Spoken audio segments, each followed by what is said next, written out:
വ്യോമയാന വിദഗ്ധൻ ടോം കൂപ്പറിന്റെ വാക്കുകൾ ഓപ്പറേഷൻ സിന്ദൂറിനെ വീണ്ടും ശ്രദ്ധയിലെത്തിക്കുകയാണ്. കിരേന ഹിൽസിൽ ഇന്ത്യൻ വ്യോമസേന ആക്രമണം നടത്തിയിരുന്നില്ല എന്നാണ് ഇന്ത്യയുടെ വിദഗ്ധർ തന്നെ വ്യക്തമാക്കിയിരുന്നത്. പക്ഷേ ഇപ്പോൾ പുറത്തുവരുന്ന വാർത്തകൾ കിരാന ഹിൽസിലെ 2 ഭൂഗർഭ അറകളിൽ ഇന്ത്യ നടത്തിയ ആക്രമണമാണ് പാകിസ്ഥാനെ പേടിപ്പിച്ചത്. ഒപ്പം വെടിനിർത്തൽ അടക്കമുള്ള കാര്യങ്ങളിൽ പാകിസ്ഥാൻ മുന്നോട്ട് വരാനുള്ള സാഹചര്യം ഒരുക്കിയതും അതായിരുന്നു എന്നാണ്. പല പദ്ധതികൾ ഇന്ത്യയുടെ ഓപ്പറേഷൻ സിന്ദൂറിനെതിരെ അടക്കം പലതരത്തിൽ പ്രതിരോധിക്കാൻ മറു ആക്രമണമടക്കം പാകിസ്ഥാൻ പ്ലാൻ ചെയ്തിരുന്നു. എങ്കിലും കിരാന കുന്നിലെ, പ്രത്യേകിച്ചും പാകിസ്ഥാനൊക്കെ ആണവായുധം സൂക്ഷിച്ചിരിക്കുന്ന സ്ഥലമാണ് കിരാന കുന്നുകൾ എന്നറിയാം. അവിടുത്തെ ആക്രമണം വളരെ കൃത്യമായി അത് ടാർഗറ്റിൽ പോയി നമ്മുടെ മിസൈലുകൾ പതിച്ചതൊക്കെ പാകിസ്ഥാനെ വല്ലാതെ പേടിപ്പിക്കുകയും തുടർന്ന് പാകിസ്ഥാൻ ഇങ്ങോട്ട് ആവശ്യപ്പെടുകയുമായിരുന്നു ആക്രമണം നിർത്താനെന്നും വെടിനിർത്തലുമായി ബന്ധപ്പെട്ടുമെന്നാണ് മനസ്സിലാകുന്നത്. ഇത് വളരെ പ്രധാനപ്പെട്ട ചർച്ചയായി ഇപ്പോൾ മാറിയിരിക്കുകയാണ്. ഇതടക്കം നിരവധി വാർത്തകളുണ്ട്. ആദ്യം തലക്കെട്ടുകൾ. ഓപ്പറേഷൻ സിന്ദൂറിൽ പാകിസ്ഥാൻ പേടിച്ചത് കിരാന ഹിൽസിലെ ആക്രമണം. വെടിനിർത്തലിന് പാകിസ്ഥാൻ അപേക്ഷിച്ചു എന്ന വെളിപ്പെടുത്തലുമായി വ്യോമയാന വിദഗ്ധൻ ടോം കൂപ്പർ. കിരാന ഹിൽസിലെ ഭൂഗർഭാറകളിലെ പ്രവേശന കവാടങ്ങളിലാണ് ഇന്ത്യൻ മിസൈൽ പതിച്ചത്. ഇന്ത്യ പാകിസ്ഥാന് വ്യക്തമായ സന്ദേശം നൽകിയെന്നും കൂപ്പർ. ലോകം കടുത്ത ആശങ്കയിൽ. സമ്പൂർണ്ണ യുദ്ധത്തിന് സർവം സജ്ജമാക്കി ട്രംപ്. അന്തിമ തീരുമാനം പ്രസിഡന്റ് ഉടനെടുക്കുമെന്ന് JD വാൻസ്. ആഴ്ചകളോളം നീണ്ടു നിൽക്കുന്ന ആക്രമണത്തിന് അമേരിക്ക പദ്ധതി ഒരുക്കുന്നതായി വിവരം.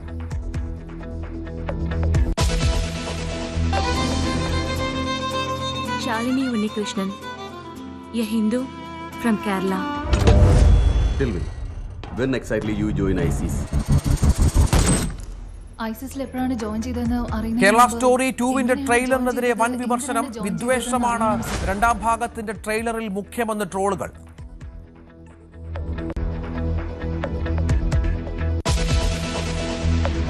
അഭിഷേക് ശർമ്മയുടെ ഫോമിൽ ഇന്ത്യൻ ടീമിൽ കടുത്ത ആശങ്ക. തുടർച്ചയായ 3ാം തവണയും ഡക്കായതോടെ ടീമിലെ താരത്തിന്റെ സാന്നിധ്യം ചർച്ചയാകുന്നു. ലോകകപ്പിൽ ഏറ്റവും കൂടുതൽ ഡക്ക് നേടിയ ഇന്ത്യൻ താരമെന്ന ആശിഷ് നെഹ്റയുടെ റെക്കോർഡിനൊപ്പം അഭിഷേക്.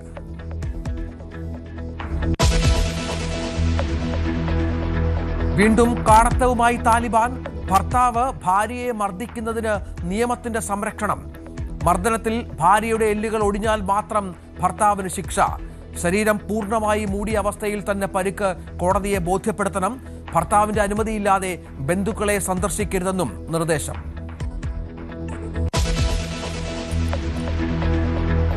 നെടുമ്പാശ്ശേരി വിമാനത്താവളത്തിൽ നിന്ന് പിടികൂടിയ PFI പരിശീലനങ്ങളിൽ നിന്ന് കിട്ടുന്ന ഞെട്ടിപ്പിക്കുന്ന വിവരങ്ങൾ. 2047ഓടെ ഇന്ത്യയിൽ ഇസ്ലാമിക ഭരണം സ്ഥാപിക്കുക ലക്ഷ്യം. തെരഞ്ഞെടുത്ത യുവാക്കൾക്ക് പരിശീലനം നൽകി. മൊയ്തീൻകുട്ടിയിൽ നിന്ന് NIAക്ക് നിർണായക വിവരങ്ങൾ.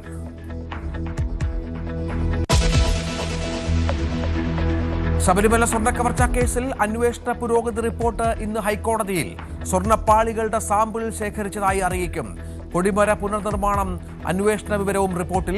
സ്വാഭാവിക ജാമ്യം തേടി ദേവസ്വം ബോർഡ് മുൻ പ്രസിഡന്റ് A പത്മകുമാർ. ജാമ്യ ഹർജിയിൽ കൊല്ലം വിജിലൻസ് കോടതി വിധി പറയും.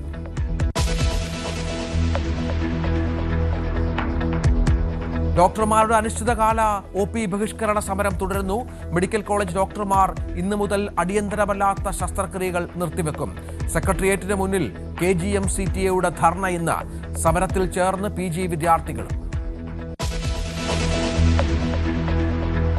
AI ഉച്ചകോടിയിൽ ലോക നേതാക്കൾ പങ്കെടുക്കുന്ന പ്ലീനറി സെഷൻ ഇന്ന്. 20 രാഷ്ട്ര നേതാക്കളും 45 രാജ്യങ്ങളിൽ നിന്നുള്ള മന്ത്രിമാരും പങ്കെടുക്കും. ഉച്ചകോടിയിൽ രാഷ്ട്രീയ വിവാദവും കേന്ദ്രത്തിനെതിരെ വിമർശനവുമായി കോൺഗ്രസ്. ഉച്ചകോടിയെ BJP ചൈനീസ് ചന്തയാക്കിയെന്ന് വിമർശനം.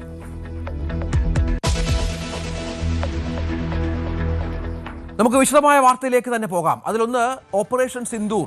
ഇത് അവസാന ചിത്രകാലം കഴിഞ്ഞിട്ടും അതുമായി ബന്ധപ്പെട്ട ചർച്ചകൾ തുടരുകയാണ്. മറ്റൊന്നുമല്ല, ഓപ്പറേഷൻ സിന്ദൂറിൽ വെടിനിർത്തലിനുള്ള പാകിസ്ഥാൻ ഇന്ത്യയോട് അപേക്ഷിച്ചു എന്നുള്ളതിൻ്റെ പ്രധാന കാരണം അത് കിരാന ഹിൽസിലെ ആക്രമണമെന്നാണ് ഇപ്പോൾ പുറത്തുവരുന്ന ചില വിവരങ്ങൾ.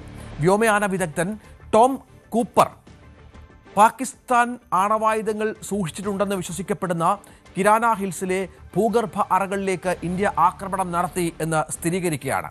ഈ കിരാന ഹിൽസിലെ 2 പ്രവേശന കവാടങ്ങളിലാണ് ഇന്ത്യൻ മിസൈലുകൾ പതിച്ചതെന്നും കൂപ്പർ പറഞ്ഞു വെക്കുന്നത്. ഇതിലൂടെ പാകിസ്ഥാൻ വിരണ്ടു.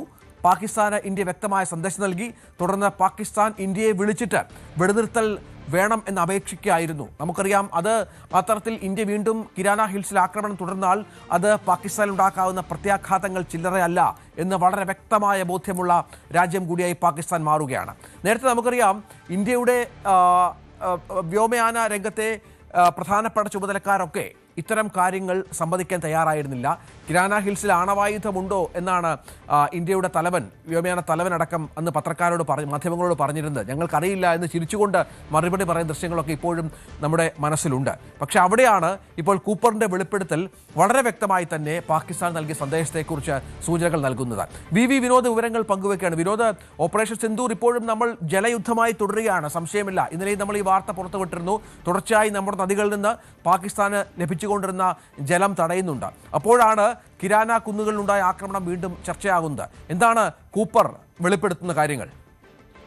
രഞ്ജിത്ത്, പാകിസ്ഥാനെ സംബന്ധിച്ച് വളരെ തന്ത്രപ്രധാനമായ സ്ഥലമാണ് കിരാന ഹിൽസ്. കാരണം അവരുടെ ആണവ കേന്ദ്രം സ്ഥിതി ചെയ്യുന്നത്, പ്രധാനപ്പെട്ട ആണവ കേന്ദ്രം സ്ഥിതി ചെയ്യുന്നത് കിരാന ഹിൽസിലാണ്. അവിടെ ഇന്ത്യയുടെ ആക്രമണം ഉണ്ടായി എന്ന വളരെ സുപ്രധാനമായ ഒരു കാര്യമാണ് ടോം കൂപ്പറുടെ ഭാഗത്ത് നിന്ന് വെളിപ്പെടുത്തലായി ഉണ്ടായിരിക്കുന്നത്. ഇന്ത്യൻ മാധ്യമത്തിന് നൽകിയ അഭിമുഖത്തിലാണ് അദ്ദേഹം, ഈ വ്യോമയാന വിദഗ്ധനായ ടോം കൂപ്പർ, ഇങ്ങനെ ഒരു കാര്യം വിശദീകരിക്കുന്നത്. പക്ഷേ ഇന്ത്യയോ അല്ല കേന്ദ്ര സർക്കാരോ പ്രതിരോധ മന്ത്രാലയമോ ആ തരത്തിൽ സൈന്യത്തിൻ്റെ ഭാഗത്തു നിന്നോ ഇതുവരെ അങ്ങനെ ഒരു സ്ഥിരീകരണം ഉണ്ടായിട്ടില്ല. പക്ഷേ ആക്രമണം ഉണ്ടായി എന്നത് വളരെ കൃത്യമായി പറയുന്നു. ചില ദൃശ്യങ്ങൾ കൂടി അദ്ദേഹം ഇതിനെ അടിസ്ഥാനമായി പറയുന്നുണ്ട്. 2025 മെയ് 10 കിരാന ഹിൽസിൽ ഇന്ത്യ ആക്രമണം നടത്തിയെന്ന കാര്യമാണ് അദ്ദേഹം സമർത്ഥിക്കുന്നത്.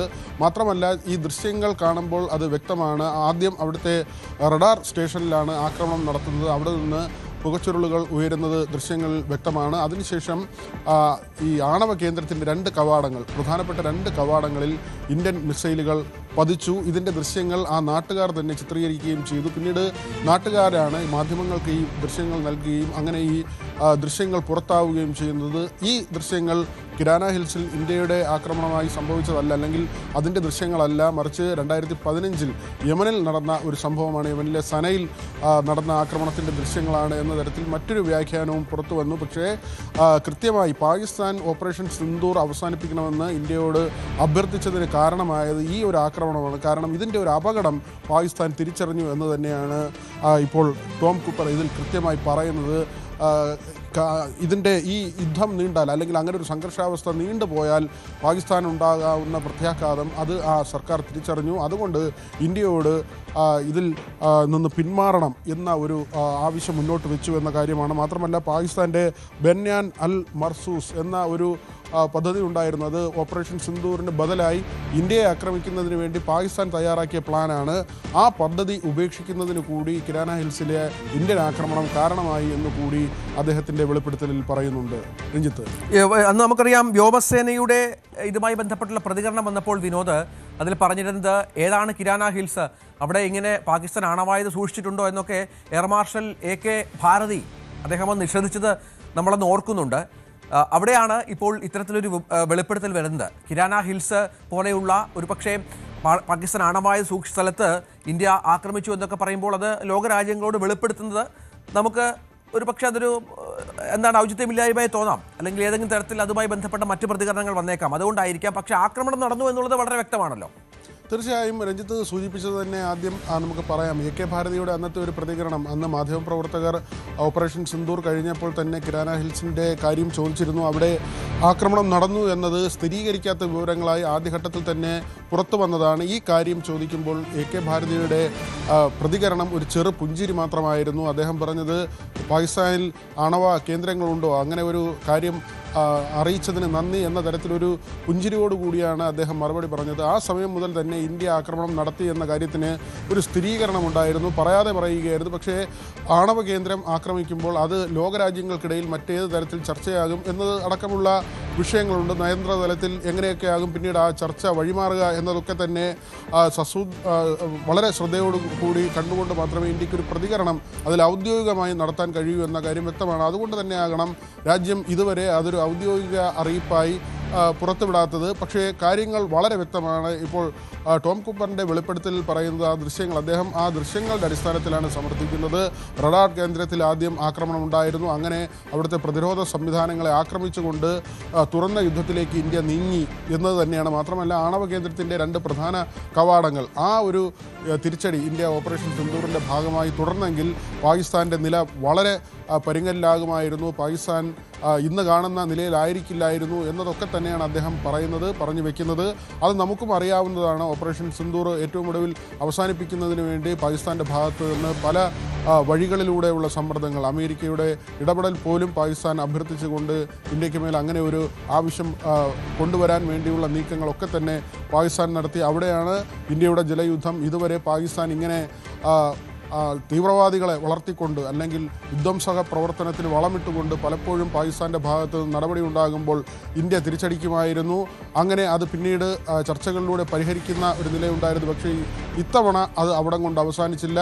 പാകിസ്ഥാനിലേക്ക് ജലമെത്തുന്ന വഴികളെല്ലാം അടച്ചുകൊണ്ട് തന്നെ പല തരത്തിലാണ് ഇന്ത്യ പാകിസ്ഥാന് ഇതിന് മറുപടി നൽകുന്നത്. ഏതായിരുന്നാലും കിരാന ഹിൽസിലുണ്ടായ തിരിച്ചടി അത് ഇന്ത്യയുടെ ഭാഗത്ത് നിന്ന് കൃത്യമായി ഉണ്ടായ ഒരു അറ്റാക്ക് തന്നെയായിരുന്നു എന്നത് സ്ഥിരീകരിക്കുന്ന വിവരങ്ങൾ തന്നെയാണ് ഇപ്പോൾ, വെളിപ്പെടുത്തലുകൾ തന്നെയാണ് ഇപ്പോൾ പുറത്തു വരുന്നത്. വി വിനോദാണ് വിവരങ്ങൾ പങ്കുവെക്കുന്നത്. അന്ന് നമുക്ക് പാക് ഈ വീഡിയോ അടക്കം നിഷേധിച്ചിരുന്നു. റിപ്പബ്ലിക് ദിനത്തോടനുബന്ധിച്ച് പുറത്തിറക്കിയ ഓപ്പറേഷൻ സിന്ദൂറിലെ നേട്ടങ്ങൾ വിവരിച്ചുള്ള ഇന്ത്യൻ വ്യോമസേനയുടെ ചെറു വീഡിയോയ്ക്ക് പിന്നാലെ കിരാനയിലെ ആക്രമണത്തെക്കുറിച്ചുള്ള ചർച്ചകൾ ഉയർന്നിരുന്നു. കിരാന ഹിൽസ് മേഖലയ്ക്ക് സർഗോദ വിമാനത്താവളം ഇന്ത്യ ആക്രമിക്കുന്ന ദൃശ്യങ്ങൾ വീഡിയോയിലുണ്ട്. ഇതിനൊപ്പം സമാധാന പാലകർ എന്ന തലക്കെട്ടും ഇന്ത്യൻ വിമാനങ്ങൾ അണിനിരക്കുന്ന വീഡിയോയിൽ ഉപയോഗിച്ചത് നമ്മൾ ഓർക്കുന്നുണ്ട്. ഈ വാക്കുകളും കിരാന ഹിൽസ് ആക്രമിച്ചു എന്ന വാദങ്ങൾക്ക് അന്ന് ബലം നൽകിയിരുന്നു. പക്ഷേ ഇന്ത്യ ഒരിക്കലും അത് സമ്മതിച്ചില്ല എന്നത് ഏറ്റവും പ്രധാനപ്പെട്ട കാര്യമാണ് എന്നുള്ളതും ഇപ്പോൾ നമുക്ക് കുറച്ചുകൂടി ആ കാര്യങ്ങൾ ഓർക്കുമ്പോൾ കുറച്ചുകൂടി വീണ്ടും നമ്മുടെ ഓർമ്മയിലേക്ക് വരുന്നുണ്ട്. മറ്റൊരു വാർത്ത പുറത്തു വരുന്നത് അത് ഇറാൻ അമേരിക്ക സംഘർഷവുമായി ബന്ധപ്പെട്ടാണ്. ഇറാനിൽ ഏത് നിമിഷവും അമേരിക്ക ആക്രമണം നടത്തും എന്നുള്ള വിവരങ്ങൾ ഈ ഘട്ടത്തിൽ പുറത്തു വരികയാണ്. എല്ലാ തയ്യാറെടുപ്പുകളും പൂർത്തിയായി എന്നാണ് JD വാൻസ് വ്യക്തമാക്കുന്നത്. ഇനി അമേരിക്കൻ പ്രസിഡന്റ് ഡൊണാൾഡ് ട്രംപിന്റെ ഒരു സന്ദേശം അല്ലെങ്കിൽ നിർദ്ദേശം മാത്രം മതി എന്നുള്ളതാണ്. ഇറാന്റെ ആണവ മിസൈൽ കേന്ദ്രങ്ങളെ തവിടുപൊടിയാക്കാൻ ഇസ്രായേലുമായി സംയുക്ത ആക്രമണത്തിന് അമേരിക്ക കോപ്പുകൂട്ടുന്നു എന്ന വിവരങ്ങളാണ് ഇപ്പോൾ പുറത്തുവിടുന്നത്. ആഴ്ചകളോളം നീളുന്ന യുദ്ധം അതുണ്ടാകാൻ 90% സാധ്യതയുണ്ടെന്ന് ട്രംപിന്റെ ഉപദേഷ്ടാവും പറയുന്നുണ്ട്. അതായത് നേരത്തെ വെനസ്വേലയിൽ നടത്തിയ ആക്രമണം പോലെ അല്ല. വെനസ്വേലയിൽ വളരെ പെട്ടെന്ന് നടത്തിയ ഒരു ആക്രമണം അത് മണിക്കൂറുകൾ മാത്രം നീണ്ടുനിന്നാണ് എങ്കിൽ മാസങ്ങളോളം നീളുന്ന ഒരു യുദ്ധത്തിൽ ഇറാനെ പൂർണ്ണമായും തകർക്കുക എന്നുള്ളതാണ് അമേരിക്കയുടെ ലക്ഷ്യമെന്നാണ് ഇപ്പോൾ കാര്യങ്ങൾ പുറത്തുവരുന്നത്. അതായത് വീണ്ടും ഒരു മഹായുദ്ധത്തിന് അമേരിക്ക കോപ്പുകൂട്ടുന്നോ? ലോകം കടുത്ത ആശങ്കയിലേക്കാണോ? തിരിച്ചടിക്കാൻ ഇറാൻ കൂടി സജ്ജമായാൽ, ഇറാന് പിന്നിൽ റഷ്യ അണിനിരന്നാൽ അത് വലിയ തോതിലുള്ള യുദ്ധത്തിലേക്ക് മാറും എന്നുള്ള പ്രധാനപ്പെട്ട വിവരമാണ് ഈ ഘട്ടത്തിൽ പുറത്തുവരുന്നത്. ഏതായാലും US മുന്നോട്ട് വെക്കുന്ന ആണവ ചർച്ചയിലെ പല നിബന്ധനകൾക്കും വഴങ്ങാൻ ഇറാൻ തയ്യാറായില്ല എന്നുള്ളത് ട്രംപിനെ വല്ലാതെ പ്രകോപിപ്പിക്കുന്നുണ്ട്. കൂടാതെ ഇറാന്റെ നടപടികൾ, അയത്തുള്ള ഖമേനി അടക്കം നടത്തുന്ന പ്രസ്താവനകളൊക്കെ അമേരിക്കയെ വല്ലാതെ പ്രകോപിപ്പിക്കുന്നു. അമേരിക്കയുടെ ആണവ കപ്പലുകൾ ആക്രമിക്കും എന്ന് തുടർച്ചയായി ഇറാൻ പറഞ്ഞു വെക്കുന്നുണ്ട്. അയത്തുള്ള ഖമേനി പറയുന്നത് അമേരിക്കയെ തകർക്കുമെന്നും മറ്റുമാണ്. ഇതൊന്നും ക്ഷമിക്കുന്ന ഒരു പ്രസിഡന്റ് അല്ല ട്രംപ് എന്നുള്ളത് നമ്മൾ ഇതുവരെയുള്ള പ്രതികരണങ്ങളിൽ നിന്ന് നമുക്ക് മനസ്സിലാകുന്നതുമാണ്. വിനോദ് തുടരുന്നുണ്ട്. വിനോദ്, ഇതിപ്പോൾ കുറച്ച് നാളുകളായി സമാധാന ചർച്ചകൾ ഒരു വഴിക്ക്, മറ്റൊരു തലത്തിൽ യുദ്ധഭീതി ഉണ്ടാകുന്ന പശ്ചാത്തലമുണ്ട്. പക്ഷേ ഇപ്പോൾ കാര്യങ്ങൾ കുറച്ചുകൂടി കടുക്കുകയാണ് എന്ന് വേണം മനസ്സിലാക്കാൻ. രഞ്ജിത്ത്, അങ്ങനെ തന്നെയാണ്. കാരണം ലോകം ഒരു യുദ്ധഭീതിയിലേക്ക് പോകുന്ന സ്ഥിതിയാണുള്ളത്. ഇറാനു മേൽ അമേരിക്ക നിയന്ത്രണങ്ങൾ കൊണ്ടുവരാൻ ശ്രമിക്കുമ്പോൾ അത് അയത്തുള്ള ഖമേനി ഉൾപ്പെടെ നേരത്തെ തന്നെ വ്യക്തമാക്കിയിട്ടുണ്ട്. അമേരിക്കയുടെ തിട്ടൂരം അംഗീകരിക്കില്ല. യുദ്ധമെങ്കിൽ യുദ്ധം എന്ന നിലയ്ക്ക് തന്നെയാണ്. അവിടെയാണ് കാര്യങ്ങൾ ഒരു പ്രത്യേക പോകുന്നത്. അമേരിക്കൻ പടക്കപ്പലുകളടക്കം നേരത്തെ തന്നെ ഇറാൻ്റെ തീരത്ത് തമ്പടിച്ചിരുന്നു. ഏറ്റവും വലിയ വിമാനവാഹിനി കപ്പലായ എബ്രഹാം ലിങ്കൺ അടക്കം 2 വലിയ പടക്കപ്പലുകൾ. അതിന് പുറമെയാണ് ഇപ്പോൾ കൂടുതൽ യുദ്ധോപകരണങ്ങളും അങ്ങനെ ആയുധങ്ങളും ഒക്കെ തന്നെ ഇറാൻ തീരത്തേക്ക് അമേരിക്ക എത്തിക്കുന്നത്. 50ഓളം F-35 യുദ്ധവിമാനങ്ങൾ, F-22, F-16 തുടങ്ങിയ അത്യാധുനിക പോർ വിമാനങ്ങൾ എന്നിവയെല്ലാം തന്നെ ഇപ്പോൾ ഈ ഇറാൻ തീരത്തേക്ക് എത്തിയിട്ടുണ്ട്. യുദ്ധം എന്ന നിലയ്ക്ക് തന്നെയാണ് കാര്യങ്ങൾ പോകുന്നത്. അമേരിക്കയും ഇസ്രയേലും സംയുക്തമായി ഇതിനിടെ സൈനിക അഭ്യാസം നടത്തി. ട്രംപ് വ്യക്തമാക്കുന്നത് ചില റെഡ് ലൈനുകൾ ഇറാന് മേൽ വെച്ചിട്ടുണ്ട്. അത് ആണവ നിർവ്യാപനവുമായി ബന്ധപ്പെട്ട കാര്യങ്ങളാണ്. അതിന്മേൽ ജനീവയിൽ ചർച്ച തുടരുകയാണ്. അമേരിക്കൻ നയതന്ത്രജ്ഞരും അതോടൊപ്പം തന്നെ ഇറാൻ്റെ വിദേശകാര്യമന്ത്രിയും ഉൾപ്പെടെയുള്ളവർ ഈ ചർച്ചയിൽ പങ്കെടുക്കുന്നുണ്ട്. കഴിഞ്ഞ ദിവസവും 3 മണിക്കൂർ ചർച്ച നടന്നു. പക്ഷേ അമേരിക്ക പറയുന്ന കാര്യങ്ങളെല്ലാം തന്നെ അംഗീകരിക്കാൻ ഇറാൻ ഇതുവരെ തയ്യാറായിട്ടില്ല. മാത്രമല്ല മറ്റൊരു നീക്കം കൂടി ലോകം ശ്രദ്ധയോടെ കാണുന്നുണ്ട്. ഇറാൻ ഇപ്പോൾ റഷ്യയുമായി വലിയ സഖ്യത്തിലേക്ക് പോവുകയാണ്.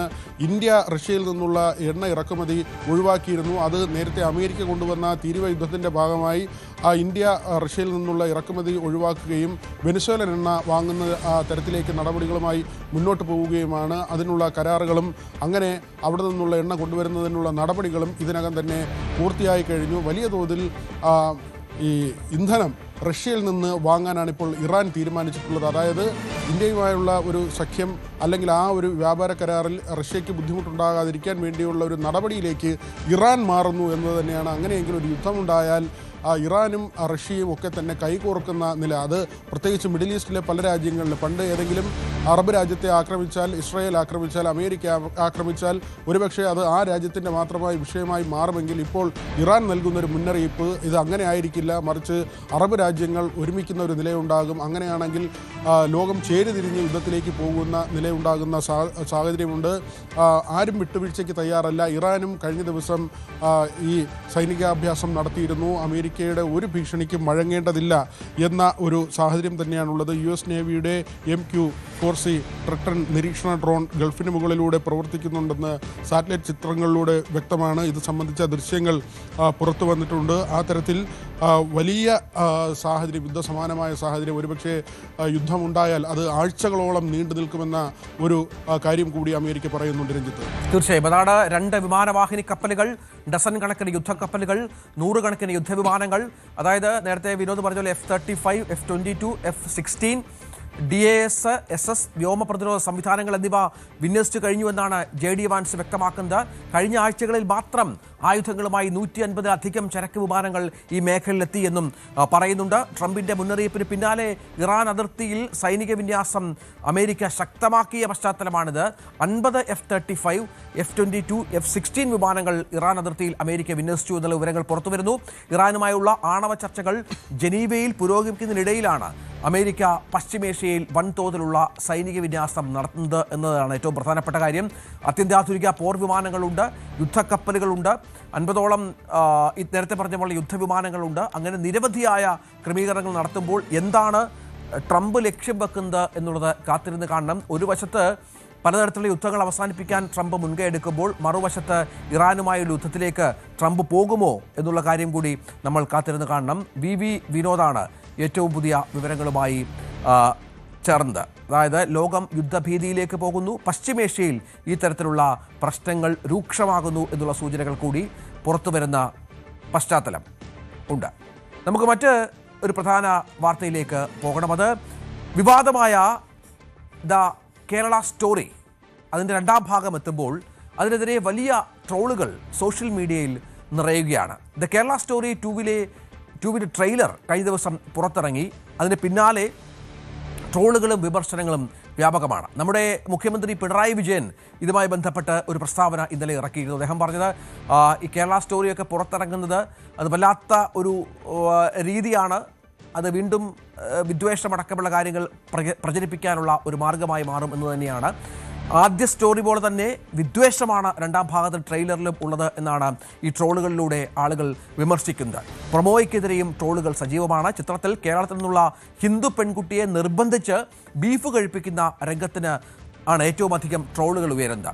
ബീഫ് കഴിക്കുന്ന രംഗത്തിന് ഇനി ആളെ ആവശ്യമുണ്ടെങ്കിൽ പറയണമെന്നും നിർബന്ധിക്കാതെ തന്നെ കഴിക്കാമെന്നുമാണ് ചിലർ പറയുന്നത്. ബീഫിനൊക്കെ എന്തൊരു വിലയാണെന്നും ഇങ്ങനെ തുപ്പിക്കളയാമോ എന്നും ചിലർ ചോദിക്കുന്ന ട്രോളുകളുണ്ട്. ഇനി പൊറോട്ട ഇല്ലാത്തത് കൊണ്ടാണോ കുട്ടി ബീഫ് കഴിക്കാത്തതെന്ന് സംശയം പ്രകടിപ്പിക്കുന്നവരുണ്ട്. ട്രെയിലറിന് കീഴിലും രസകരമായ നിരവധി കമൻറ്റുകൾ മലയാളികൾ പോസ്റ്റ് ചെയ്യുന്നുണ്ട്. അടുത്ത നാഷണൽ അവാർഡ് ലോഡിംഗ് എന്നാണ് ചിലർ കുറിക്കുന്നത്. നമുക്കറിയാത്ത വേറെ കേരളമുണ്ടോ, നമ്മൾ പോലും അറിയാത്ത അധോലോകമായി മാറിയിരിക്കുന്നു കേരളം എന്നൊക്കെ അത്തരത്തിൽ ട്രോളുകളുടെ ഒരു വലിയ മഴയാണ്, ട്രോൾ മഴയാണ് ശരിക്കും ഇതുമായി ബന്ധപ്പെട്ട് ഇപ്പോൾ പുറത്തു വരുന്നത് എന്നുള്ളതാണ്. ഏതായാലും ആഷിൻ എ ഷായാണ് സഹനിർമ്മാതാവ്. സുദീപ്തോ സെൻ ആയിരുന്നു കേരള സ്റ്റോറി സംവിധാനം ചെയ്തത്. രണ്ടാം ഭാഗമായ ദ കേരള സ്റ്റോറിക്കെതിരെ മുഖ്യമന്ത്രി പിണറായി വിജയനും നേരത്തെ പറഞ്ഞതുപോലെ രംഗത്ത് വന്ന പശ്ചാത്തലവും ശ്രദ്ധേയമാണ്. ഏതായാലും ഉടൻ തന്നെ റിലീസ് ചെയ്യും. UA സർട്ടിഫിക്കറ്റാണ് ഈ സിനിമയ്ക്ക് ലഭിച്ചത് എന്നതുകൂടി ഇതിലൂടെ ചേർത്ത് വെക്കുകയാണ്. മറ്റൊരു വാർത്തയിലേക്ക് വരുമ്പോൾ ഇന്ത്യൻ ക്രിക്കറ്റ് ടീമിലെ ഓപ്പണർ നമ്പർ 1 താരം T20 ലോകകപ്പിലെ 1ാം നമ്പർ താരം അഭിഷേക് ശർമ്മ ഇപ്പോൾ ഫോം ഔട്ടാണ് എന്ന വിവരം ഇന്ത്യൻ ടീമിനെ ചില്ലറയല്ല ആശങ്കപ്പെടുത്തുന്നത്. ആദ്യ റൺസ് നേടാനുള്ള അഭിഷേക് ശർമ്മയുടെ കാത്തിരിപ്പ് ഇപ്പോഴും തുടരുകയാണ്. കഴിഞ്ഞ 3 മത്സരങ്ങളിൽ, അതായത് USA, പാകിസ്ഥാൻ, ഏറ്റവും ഒടുവിൽ ഇന്നലത്തെ മത്സരം, ഇതടക്കമുള്ള മത്സരങ്ങളിൽ നെതർലൻഡ്സിനെതിരെയും അഭിഷേക് 0-ന് പുറത്താകുന്ന ഒരു പശ്ചാത്തലം ഉരുത്തിരിഞ്ഞു വന്നു. അഭിഷേകിൻ്റെ ഫോമിലാണ് പലപ്പോഴും ഇന്ത്യൻ ടീം പ്രതീക്ഷ അർപ്പിക്കുന്നത്. ഈ 3 മത്സരങ്ങളും ഇന്ത്യ ജയിച്ചു എങ്കിൽ പോലും ഒരു സംഭാവനയും നൽകാൻ അഭിഷേകിന് സാധിക്കാതെ ഡക്കായി മാറുന്ന പശ്ചാത്തലം കൂടിയുണ്ട്. അതോടുകൂടി ഈ T20 മത്സരങ്ങളിൽ ഏറ്റവും കൂടുതൽ ഡക്ക് നേടിയ ഇന്ത്യൻ താരമെന്ന നാണക്കേടിൻ്റെ റെക്കോർഡിലേക്ക് അഭിഷേക് ശർമ്മ എത്തുകയാണ്. നേരത്തെ ആശിഷ് നെഹ്റയാണ്. ആശിഷ് നെഹ്റ നമുക്കറിയാം ഇന്ത്യൻ ടീമിൻ്റെ ബൗളറായിരുന്നു. ആ ഒരു ബൗളറിൻ്റെ റെക്കോർഡിനൊപ്പം അഭിഷേക് ശർമ്മയും എത്തുന്നത് വളരെ ഗൗരവമേറിയ ഒരു കാര്യമാണ്. ലോകകപ്പിൽ ഏറ്റവും കൂടുതൽ 0 നേടിയ റെക്കോർഡ് 5 ഡക്കുകളുള്ള പാകിസ്ഥാൻ്റെ ഷാഹിദ് അഫ്രീദിയുടെയും ശ്രീലങ്കയുടെ ദിൽഷൻ്റെയും പേരിലാണ് എന്നുള്ളതാണ്. ഇനി ഇതിലേക്ക് അഭിഷേക് എത്തുമോ എന്നാണ് ആരാധകർ ചോദിക്കുന്നത്. ഇതിനിടയിൽ പുതിയ T20 റാങ്കിങ് പുറത്തു വന്നപ്പോഴും അഭിഷേക് 1ാം സ്ഥാനത്താണ് എന്നുള്ളത് ആശ്വാസമാണ്. തുടർച്ചയായ 3 ഡക്കുകൾ ഉണ്ടായിട്ടും അഭിഷേക് ശർമ്മ 1ാം സ്ഥാനത്ത് തുടരുന്നത് ഒരു പ്രധാനപ്പെട്ട കാര്യമായി മാറുകയാണ്. പക്ഷേ അപ്പോഴും ഗവാസ്കർ അടക്കമുള്ള ബാറ്റ്സ്മാൻമാർ അഭിഷേകിനെ ഉപദേശിക്കുന്നുണ്ട്. ആദ്യം നിങ്ങൾ സിംഗിൾ എടുത്ത് ഇന്നിങ്സ് ഒന്ന് ബിൽഡ് ചെയ്യൂ, അതിനുശേഷം നിങ്ങൾ ഇത്ര വലിയ ഷോട്ടുകളിലേക്കൊക്കെ പോകൂ എന്നുള്ളതാണ്. പക്ഷേ നമ്മളങ്ങനെ അഭിഷേകിനെ എഴുതിത്തള്ളാൻ പാടില്ല. കാരണം 20 മത്സരങ്ങളിലെ ഏതാണ്ട് 39 ഇന്നിങ്സുകളിൽ നിന്ന് 1297 റൺസുകൾ നേടിയ ഒരു താരം കൂടിയാണ് അഭിഷേക് എന്നതുകൂടി ചേർത്ത് വെക്കണം. ഉയർന്ന സ്കോർ 135ആണ്. ഇത് അഭിഷേകിൻ്റെ മാച്ച് വിന്നിംഗ് കഴിവിനെ പ്രതിഫലിപ്പിക്കുന്നു എന്ന് ക്രിക്കറ്റ് വിദഗ്ധർ ചൂണ്ടിക്കാണിക്കുന്നുണ്ട്. ശരാശരി 35ആണ്. സ്ട്രൈക്ക് റേറ്റ് നോക്കണം. സ്ട്രൈക്ക് റേറ്റ് 193.29 എന്നതുകൂടി ചേർത്ത് വെക്കണം. അതായത് ഏറ്റവും വലിയ റെക്കോർഡുള്ള താരമാണ്. ഇതിനു മുൻപുള്ള തുടർച്ചയായ മത്സരങ്ങളിൽ സെഞ്ചുറിയും അർദ്ധ സെഞ്ചുറിയും നേടിയ താരം കൂടിയാണ്. 123 ഫോറുകൾ, 88 സിക്സറുകളൊക്കെ അടിച്ച അഭിഷേക് വരും മത്സരങ്ങളിലെങ്കിലും ഫോമിലേക്ക് തിരിച്ചു വരുമെന്ന് ഇന്ത്യൻ ടീം പ്രതീക്ഷിക്കുന്നു. അതോ അഭിഷേകിന് പകരം സഞ്ജു സാംസൺ ദക്ഷിണാഫ്രിക്കയിൽ നടക്കുന്ന സൂപ്പർ 8-ൽ കളിക്കുമോ എന്നതും ശ്രദ്ധേയമാണ്. നമുക്ക് മറ്റൊരു വാർത്തയിലേക്ക് പോകണം. AI സമ്മിറ്റ് മുംബൈയിൽ പുരോഗമിക്കുകയാണ്. നമുക്കറിയാം വലിയ ആവേശമായി ഇത് മാറിയ പശ്ചാത്തലം കൂടിയുണ്ട്. പ്രധാനമന്ത്രി നരേന്ദ്രമോദി ഇതിൽ പ്രധാന കാര്യകർത്താവായി നിൽക്കുന്നുണ്ട്. 20ഓളം ലോകരാജ്യങ്ങളുടെ പ്രതിനിധികൾ AI സമ്മിറ്റിൻ്റെ ഭാഗമാകുന്നു. ഇതിനിടയിൽ ഫ്രഞ്ച് പ്രസിഡന്റ് ഇമാനുവൽ മാക്രോണിൻ്റെ മുംബൈ നഗരവീഥിയിലൂടെയുള്ള ഒരു മോർണിംഗ് വാക്ക് അത് വൈറലായിരിക്കുകയാണ്. നേവി ബ്ലൂ ഷർട്ട് ധരിച്ച് സുരക്ഷാ ഉദ്യോഗസ്ഥരോടൊപ്പമാണ് മാക്രോൺ മറൈൻ ഡ്രൈവിലൂടെ ഓടിയത്. മാക്രോണിൻ്റെ മോർണിംഗ് വാക്ക് ഒരു പോസിറ്റീവ് സന്ദേശം നൽകുന്നതായി വിദേശകാര്യ മന്ത്രാലയ വക്താവ് രൺധീർ ജയ്സ്വാൾ പറഞ്ഞു. മുംബൈ നമുക്കറിയാം ഭീകരാക്രമണങ്ങളൊക്കെ നടന്നിട്ടുള്ള ഒരു നഗരമാണ്. പക്ഷേ ഇപ്പോൾ മുംബൈ സുരക്ഷിതമാണ് എന്നുകൂടി ലോകരാജ്യങ്ങളെ അറിയിക്കാൻ ഈ മോർണിംഗ് വാക്കൊക്കെ സർക്കാർ ഉപയോഗിക്കുന്നുണ്ട്. മാക്രോണിൻ്റെ മോർണിംഗ് വാക്ക് യുവാക്കൾക്ക് പ്രചോദനമാണെന്ന് അദ്ദേഹം പറയുകയാണ്. ഒപ്പം മുംബൈയിലെ സുരക്ഷിതത്വം കൂടി, കാരണം മാക്രോണിനെ പോലെ ഒരു ലോക നേതാവ് മറ്റുള്ള ആൾക്കാരോടൊപ്പം മോർണിംഗ് വാക്ക് നടത്തുന്നു എന്നുള്ളത് വളരെ കൃത്യമായ സന്ദേശം നൽകുന്നു എന്നാണ് ഇന്ത്യൻ സർക്കാർ പ്രതിനിധി വ്യക്തമാക്കുന്നത്. മറ്റു ലോക നേതാക്കളും ഇത്തരത്തിൽ വളരെ സുരക്ഷിതത്തോടു കൂടി ഇന്ത്യയിൽ എത്തി മടങ്ങുന്നു എന്നുള്ള സന്ദേശം കൂടി ഇതുമായി ബന്ധപ്പെട്ട് നൽകുന്നുണ്ട്. മറ്റൊരു വാർത്തയിലേക്ക് പോയാൽ ഇന്ത്യ പാകിസ്ഥാൻ ബംഗ്ലാദേശ് സംഘർഷമൊക്കെ നമുക്കറിയാം. ഇന്ത്യ ബംഗ്ലാദേശ് ലോകകപ്പിൽ പങ്കെടുക്കാത്തത് തന്നെ ഇന്ത്യയോടുള്ള പ്രതിഷേധത്തിൻ്റെ പുറത്താണ്. തുടർന്ന് പാകിസ്ഥാൻ ലോകകപ്പിൽ ഇന്ത്യയുമായുള്ള മത്സരങ്ങളിൽ പങ്കെടുക്കില്ല എന്ന് പറഞ്ഞിരുന്നു.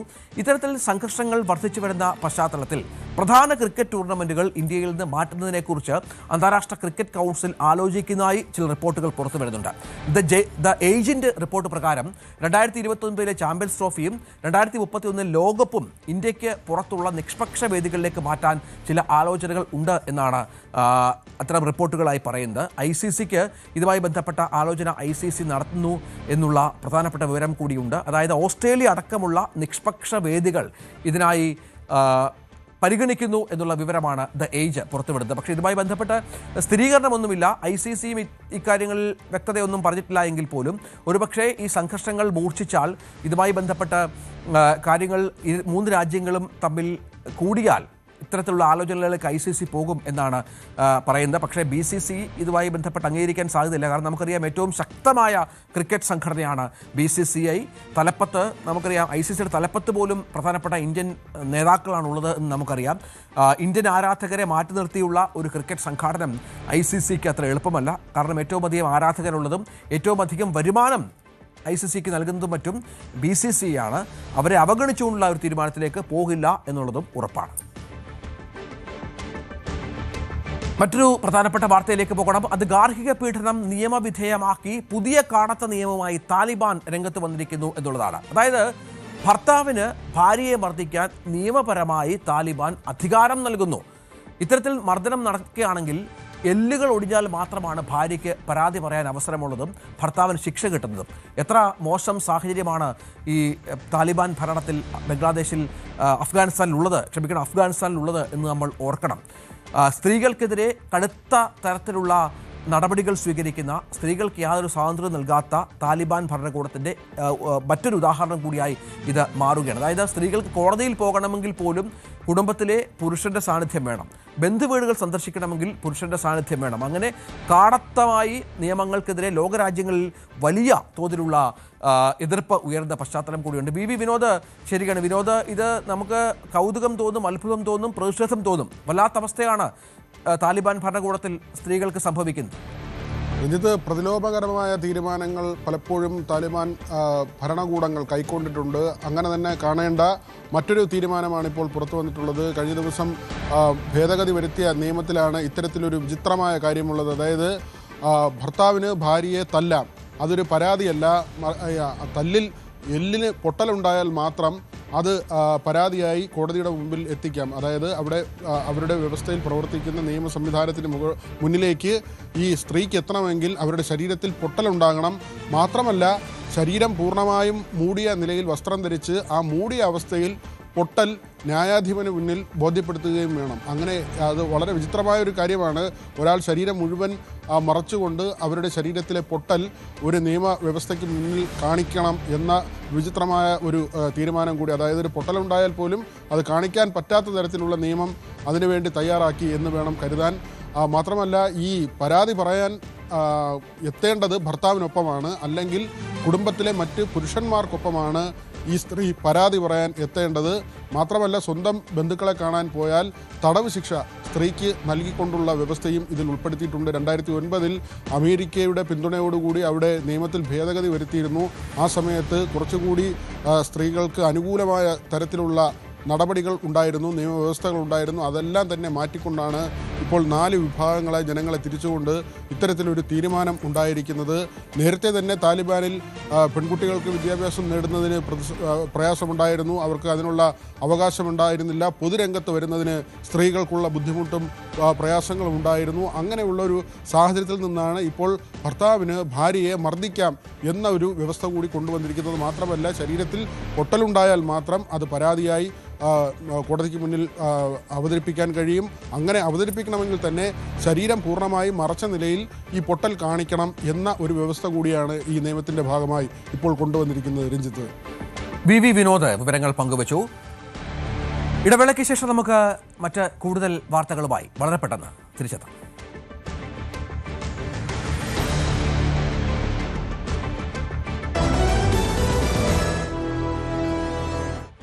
9 മണി വാർത്ത തുടരുകയാണ്. കുടിയേറ്റ നിയന്ത്രണം കടുപ്പിക്കാൻ കാനഡ. കഴിഞ്ഞ വർഷം മാത്രം 2500 ഇന്ത്യക്കാരെ കാനഡ പുറത്താക്കിയെന്നാണ് റിപ്പോർട്ട്. നിലവിൽ നടപടികൾ തുടരുന്ന 29,542 കേസുകളിൽ 6,515 കേസുകളും ഇന്ത്യക്കാരുടേതാണ് എന്നാണ് വിവരം പുറത്തുവരുന്നത്. അതിൽ 2025 ആദ്യ 10 മാസങ്ങളിൽ 18,500 പേരെ കാനഡ രാജ്യത്ത് നിന്ന് പുറത്താക്കിയെന്നാണ് കണക്കുകൾ. അതായത് ഇന്ത്യക്കാർക്ക് കാനഡയിലുള്ള താമസം അത്ര സുഗമമല്ല, കുറച്ചുകൂടി കാര്യങ്ങൾ കടുപ്പിക്കുകയാണ്. വലിയ തോതിലുള്ള നടപടികളിലേക്ക് കാനഡ വീണ്ടും കടക്കുന്നു എന്നുള്ള വിവരങ്ങൾ കൂടി പുറത്തു വരുന്നുണ്ട്. പുറത്താക്കപ്പെടുന്ന ആളുകളിൽ ഇന്ത്യക്കാർ 2ാം സ്ഥാനത്താണ് എന്നും വിവരങ്ങളുണ്ട്. പാർവതി സത്യദേവൻ വിവരങ്ങളുമായി ചേരും. പാർവതി, കുടിയേറ്റ നിയമം പല രാജ്യങ്ങളും, യൂറോപ്യൻ രാജ്യങ്ങളടക്കം പല രാജ്യങ്ങളും അതിശക്തമാക്കിയിട്ടുണ്ട്. പല രാജ്യങ്ങളിൽ നിന്നും ഇന്ത്യക്കാർ പുറത്തേക്ക് പോകുന്ന പശ്ചാത്തലവുമൊക്കെയുണ്ട്. നമുക്കറിയാം ഇപ്പോൾ റിക്രൂട്ട്മെൻ്റ് അടക്കം വളരെ കുറവാണ് പുറം രാജ്യങ്ങളിലേക്ക്. ഇപ്പോൾ എന്താണ് കാനഡയിൽ സംഭവിക്കുന്നത്? നിരവധി ഇന്ത്യക്കാരുള്ള, പ്രത്യേകിച്ച് മലയാളികളുള്ള ഒരു രാജ്യം കൂടിയാണല്ലോ കാനഡ. അതാണ് രഞ്ജിത്ത്, ഇന്ത്യക്കാരടക്കമുള്ളവരെ ആശങ്കയിലാക്കുന്ന ഒരു റിപ്പോർട്ടാണ് ഇപ്പോൾ പുറത്തു വരുന്നത്. കുടിയേറ്റ നിയമം കടുപ്പിക്കുകയാണ് കാനഡ. ഇതുവരെ കഴിഞ്ഞ വർഷം മാത്രം 2500 ഇന്ത്യക്കാരെയാണ് കാനഡ പുറത്താക്കിയതെന്ന റിപ്പോർട്ടാണ് പുറത്തു വരുന്നത്. ഇത് ആശങ്കയുളവാക്കുന്നതാണ്. നിലവിൽ നടപടികൾ തുടരുന്ന 29,542 കേസുകളിൽ 6,515 എണ്ണം ഇന്ത്യക്കാരുടേതാണെന്നാണ് റിപ്പോർട്ട് പറയുന്നത്. 2025 ആദ്യത്തെ 10 മാസങ്ങളിൽ 18,500 പേരെ കാനഡ രാജ്യത്ത് നിന്ന് പുറത്താക്കിയിരുന്നു. ഈ കാനഡ ബോർഡർ സർവീസസ് ഏജൻസി പുറത്തുവിട്ട കണക്കാണിത്. കുറ്റകൃത്യങ്ങളിൽ ഏർപ്പെട്ടതും അഭയാർത്ഥി അപേക്ഷകളിലെ നിയമലംഘനങ്ങളുമാണ് ഇങ്ങനെ ഉള്ള ആളുകളെ പുറത്താക്കാൻ കാരണമെന്നാണ് വിശദീകരണം. പുറത്തായവരിൽ ഭൂരിഭാഗവും അഭയാർത്ഥി മാനദണ്ഡങ്ങൾ പാലിക്കാതെയാണ് രാജ്യത്തെത്തിയതെന്നും കണ്ടെത്തിയിട്ടുണ്ട്. പുറത്താക്കിയവരിൽ 1-ാം സ്ഥാനത്തുള്ളത് മെക്സിക്കോയാണ്. 2-ാം സ്ഥാനത്താണ് ഇന്ത്യയുള്ളത്. 3,972 മെക്സിക്കോ പൗരന്മാരെയാണ് ഈ കാലയളവിൽ കാനഡ പുറത്താക്കിയത്. നിലവിൽ നടപടി തുടരുന്ന 29,542 കേസുകളിൽ 6,515 എണ്ണം ഇന്ത്യക്കാരുടേതാണ്. ആളുകളെ പുറത്താക്കുന്നതിനായി 3 തരത്തിലുള്ള ഉത്തരവുകളാണ് കാനഡ നൽകിയിട്ടുള്ളത്. 30 ദിവസത്തിനുള്ളിൽ രാജ്യം വിടാൻ നിർദ്ദേശിക്കുന്ന ഡിപ്പാർച്ചർ ഓർഡർ, 1 വർഷം മുതൽ 5 വർഷം വരെ കാനഡയിൽ പ്രവേശിക്കുന്നതിന് വിലക്കുള്ള എക്സ്ക്ലൂഷൻ ഓർഡർ, കാനഡയിലേക്ക് മടങ്ങുന്നതിന് സ്ഥിരമായ വിലക്ക് ഏർപ്പെടുത്തുന്ന ഡീപ്പോർട്ടേഷൻ ഓർഡർ എന്നിവയാണ് പുറത്താക്കപ്പെടുന്ന ആളുകൾക്ക് നേരെ കാനഡ പ്രയോഗിച്ചിട്ടുള്ളത്. 5 വർഷത്തിനിടയിലെ ഏറ്റവും ഉയർന്ന പുറത്താക്കൽ നിരക്കാണിതെന്നാണ് കാനഡ ബോർഡർ സർവീസസ് ഏജൻസി വ്യക്തമാക്കുന്നത്. 2021 7,513 പേരെ പുറത്താക്കിയ സ്ഥാനത്ത് 2025 ആദ്യ 10 മാസത്തിനുള്ളിൽ തന്നെ 18,000-ഓളം ആളുകളെ പുറത്താക്കി എന്ന് പറയുമ്പോൾ തന്നെ നമുക്കിതിൻ്റെ ഒരു തീവ്രത വ്യക്തമാകുന്നതാണ്. കുടിയേറ്റ നിയന്ത്രണങ്ങൾ കർശനമാകുന്നതിൻ്റെ ഭാഗമായാണ് കാനഡയുടെ ഈ നീക്കമെന്നാണ് നിരീക്ഷിക്കുന്നത്. നിയമലംഘനം നടത്തുന്ന വിദേശികൾക്കെതിരെയും കുറ്റവാളികൾക്കെതിരെയും കടുത്ത നടപടി സ്വീകരിക്കുന്ന പുതിയ കുടിയേറ്റ വിരുദ്ധ നയമാണ് ഈ വർധനവിന് പിന്നിലെന്നും ഇത്തരം റിപ്പോർട്ട് വ്യക്തമാക്കുന്നുണ്ട്. ശരി, പാർവതി സത്യദേവനാണ് വിവരങ്ങൾ പങ്കുവച്ചത്. കുടിയേറ്റ നിയന്ത്രണം കാനഡ കടുപ്പിക്കുകയാണ്. കഴിഞ്ഞ വർഷം മാത്രം 2,500 ഇന്ത്യക്കാരെ പുറത്താക്കി. ഇത്തവണ ഏതാണ്ട് 6,500-ഓളം ഇന്ത്യക്കാർ ഈ ഇത്തരത്തിലുള്ള പുറത്താക്കലിൻ്റെ വക്കിലാണ് എന്നാണ് പാർവതി പറയുന്നത്. മറ്റൊരു വാർത്തയിലേക്ക് പോകണം. ഏഷ്യയിലെ ഏറ്റവും വലിയ നാവിക അഭ്യാസങ്ങൾക്ക് ഇന്ന് തുടക്കം. 72 രാജ്യങ്ങളിലെ നാവികസേന ഭാഗമാകുന്ന ഇന്റർനാഷണൽ ഫ്ലീറ്റ് റിവ്യൂ ഇന്ന് വിശാഖപട്ടണത്ത് നടക്കും. 60ഓളം യുദ്ധക്കപ്പലുകൾ ഫ്ലീറ്റ് റിവ്യൂവിൽ അണിനിരക്കുമെന്നാണ് കണക്കുകൾ. 3 അന്തർവാഹിനികളും ഫ്ലീറ്റ് റിവ്യൂവിൻ്റെ ഭാഗമാകും. 19 യുദ്ധക്കപ്പലുകൾ വിദേശ രാജ്യങ്ങളിൽ നിന്നാണ്. അമേരിക്ക, റഷ്യ, ജർമ്മനി തുടങ്ങിയ രാജ്യങ്ങളുടെ പങ്കാളിത്തവും ശ്രദ്ധേയമാകും. രാഷ്ട്രപതി ദ്രൗപദി മുർമു ഇതിൽ പങ്കെടുത്ത് അഭിവാദ്യം സ്വീകരിക്കും. പാർവതി സത്യദേവൻ തുടരുന്നുണ്ട്. പാർവതി, വലിയ നമുക്കറിയപ്പോൾ AI സമ്മിറ്റ് നടക്കുകയാണ് ഇന്ത്യയിൽ. അത് വലിയ അഭിമാനമാണ് നമുക്ക്. അതിന് തൊട്ടു പിന്നാലെയാണ് ഇപ്പോൾ ഫ്ലീറ്റ് റിവ്യൂവിൽ ലോകത്തെ വിവിധ രാജ്യങ്ങളിൽ നിന്നുള്ള യുദ്ധക്കപ്പലടക്കം പങ്കെടുക്കുന്നത്. എന്തൊക്കെയാണ് വിവരങ്ങൾ? രജിത്ത്, ഫ്ലീറ്റ് റിവ്യൂവിന് വിശാഖപട്ടണം സജ്ജമാണ്. 72 രാജ്യങ്ങളിൽ നിന്നുള്ള നാവികസേനയുടെ അഭ്യാസങ്ങൾ നമുക്ക് ഫ്ലീറ്റ് റിവ്യൂവിൽ കാണാൻ സാധിക്കും. വിശാഖപട്ടണത്താണ് ഫ്ലീറ്റ് റിവ്യൂ നടക്കുന്നത്. ഏഷ്യയിലെ ഏറ്റവും വലിയ നാവിക അഭ്യാസങ്ങൾക്കാണ് ഇന്ന് വിശാഖപട്ടണം വേദിയാകുന്നത്. 60ഓളം യുദ്ധക്കപ്പലുകൾ ഫ്ലീറ്റ് റിവ്യൂവിൽ അണിനിരക്കും. 3 അന്തർവാഹിനികളും ഇതിന്റെ ഭാഗമാകും. 19 യുദ്ധക്കപ്പലുകൾ വിദേശ രാജ്യങ്ങളിൽ നിന്നാണ് എത്തുന്നത്. ഒപ്പം അമേരിക്ക, റഷ്യ, ജർമ്മനി തുടങ്ങിയ രാജ്യങ്ങളുടെ പങ്കാളിത്തവും ശ്രദ്ധേയമാണ്. രാഷ്ട്രപതി ദ്രൗപദി മുർമു ഫ്ലീറ്റ് റിവ്യൂവിൽ പങ്കെടുത്ത് അഭിവാദ്യം സ്വീകരിക്കും. ഓപ്പറേഷൻ സിന്ദൂറിന്റെ സമയത്ത് പാകിസ്ഥാനെ വിറപ്പിച്ച ഇന്ത്യയുടെ അഭിമാനമായ INS വിക്രാന്താണ് ഇന്റർനാഷണൽ ഫ്ലീറ്റ് റിവ്യൂവിലെ ആകർഷണ കേന്ദ്രം. ഇന്ത്യയുടെ അഭിമാനമായ അന്തർവാഹിനി കപ്പലുകളും ഇതിന്റെ ഭാഗമാകും. ഇന്ത്യ പസഫിക് മേഖലയെ സംബന്ധിച്ചിടത്തോളം അതിനിർണായകമാണ് ബംഗാൾ ഉൾക്കടലിൽ നടക്കുന്ന നാവികാഭ്യാസം എന്നാണ് വിലയിരുത്തപ്പെടുന്നത്. വിശാഖപട്ടണത്തെ നാവിക നയതന്ത്രത്തിന്റെ മുഖ്യാകർഷണ കേന്ദ്രമാക്കുന്നതിൽ നാവികാഭ്യാസ പ്രകടനങ്ങൾ കാരണമാകുമെന്നും വിലയിരുത്തുന്നു. ഇന്റർനാഷണൽ ഫ്ലീറ്റ് റിവ്യൂവിന് പുറമെ ഫ്ലീറ്റ് 2026നും വിശാഖപട്ടണം ഒരുങ്ങിക്കഴിഞ്ഞു. വ്യാഴാഴ്ച പ്രതിരോധ മന്ത്രി രാജ്നാഥ് സിംഗ് മിലാൻ 2026 ഉദ്ഘാടനം ചെയ്യും. വിവിധ രാജ്യത്തലവന്മാർ ഇതിലും പങ്കെടുക്കും. ഇന്റർനാഷണൽ കോൺഫറൻസുകളടക്കം നടക്കുകയും ചെയ്യും. ഏതായാലും ഫ്ലീറ്റ് റിവ്യൂവിനായി ഇന്ന് വിശാഖപട്ടണം സജ്ജമായിട്ടുണ്ട്. രഞ്ജിത്ത്, പാർവതി വിവരങ്ങൾ പങ്കുവച്ചു. മറ്റു ചില വാർത്തകളിലേക്ക് പോകണം.